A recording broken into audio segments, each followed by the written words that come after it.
Voici l'histoire d'un homme inconnu qui a créé Rolex. Londres, 1905. Les rues sont sombres, les gens pressés. Mais dans un petit bureau poussiéreux, un jeune homme de 24 ans regarde par la fenêtre avec une idée folle dans la tête. Son nom, Hans Wilsdorf. Il est orphelin depuis l'âge de 12 ans. Personne ne croit en lui. Pas de fortune, pas d'héritage. Juste une obsession, créer une montre différente. Parce qu'à cette époque, les hommes portent des montres de poche, lourdes, peu pratiques. Et les montres bracelets, ridiculisées, considérées comme des bijoux de femmes, pas sérieuses, pas fiables. Mais Hans, lui, voit l'avenir. Il voit le monde devenir plus rapide. Il voit des hommes ambitieux qui auront besoin de savoir l'heure, tout le temps, partout, même dans l'aventure. Il se lance. Avec son beau-frère, il crée une petite entreprise, Wilsdorf et Davis. Il importe des mouvements de haute précision de Suisse, les fait assembler dans des boîtiers britanniques. Et il cherche un nom.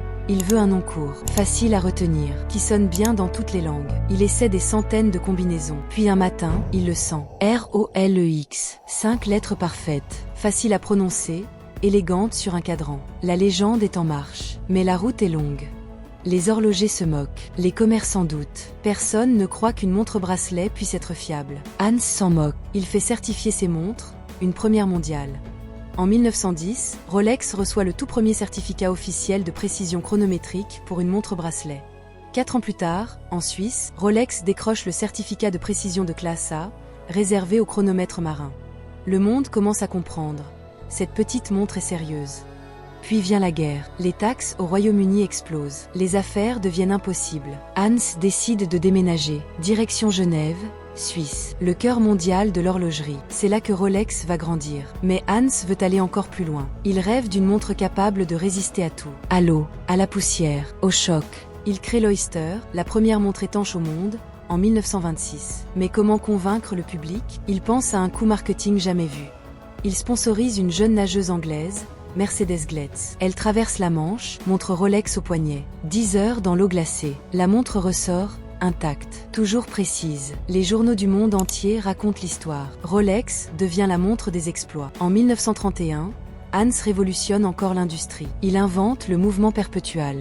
Fini de remonter sa montre. Elle se recharge avec les mouvements du poignet. Silencieusement, Rolex devient la référence mondiale. Dans les décennies suivantes, Rolex accompagne les héros. 1953, l'exploré grimpe l'Everest avec Hillary et Tenzing Norgay. 1960, la Deep Sea Special descend à plus de 10 900 mètres, dans la fosse des Mariannes. La Submarinée devient mythique chez les plongeurs. La Daytona devient le rêve des pilotes et des collectionneurs. Et la date juste, la GMT Master, chaque modèle raconte une histoire. Mais ce que peu de gens savent, Hans Wilsdorf a perdu l'amour de sa vie en 1944.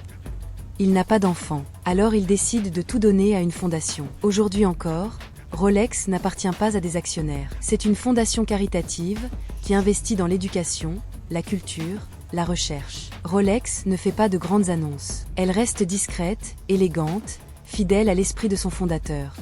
Cadeau enveloppé, quand tu vois une Rolex, tu vois plus qu'une montre. Tu vois la vision d'un orphelin devenu légende. Tu vois l'histoire d'un homme qui a bâti un empire, sans bruit, juste avec l'excellence. Tu vois le temps, transformé en œuvre d'art. Rolex.